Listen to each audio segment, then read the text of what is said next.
உடம்புக்கு எல்லாமே கெடுதல் தான் போல. உடம்ப கட்டு மஸ்தான் வச்சுக்கணும்.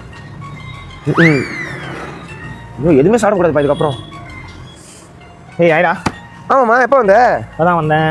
ஓவரா பசிக்குது. எனக்கு அதான் காலையிலேருந்து போய் 2 சமோசா வாங்கினா ஆளுக்கு ஒன்று. என்னதே சமோசாடா? யோ நீ என்ன சாவடிக்கலான்னு பாக்குறியா? அது சமோசாக்கு சாவடிக்கிறான்னு பாக்குறியா? நீ நாட்டுல செய்தி கிதி பாக்குறியா? பாரு டிவில என்ன சொல்றாங்க பாரு. என்னடா சொல்றாங்க? அவர் சொல்றாரு பாரு. ரத்த குழாய்களை எண்ணெயால அடைச்சி உங்க இதயத்தை எவ்வளவு எண்ணெய் அது ஃபாஸ்ட் ஃபுட் யாரு நல்லது இல்லையா? சரி ஓகே, நீ சொல்றது வாஸ்தவம் தான். சரி போய் கேட்கணும் என்னட்டா? என்னதே கேக்குடா? யோ என் பரம்பரைக்கே சக்கரவியாதி பாரியா? நான் என் இனிப்பால் உன்னை ஏமாற்றி ரத்தத்தில் சர்க்கரையை விஷமாக கலப்பேன். வேற என்ன? டீ தலை வலிக்குது.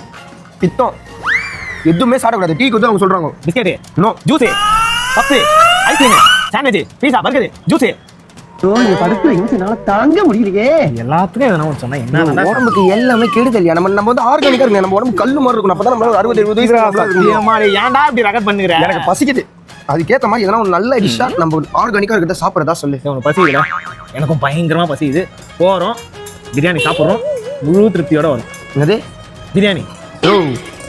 பிரியாணி மயங்கி என்ன அதிகமா சாப்பிடாதே.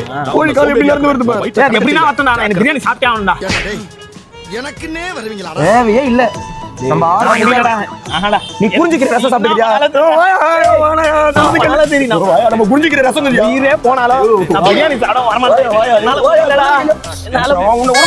நான் பிரியாணி சாப்பிட போறேன். புரிஞ்சுக்கிறா.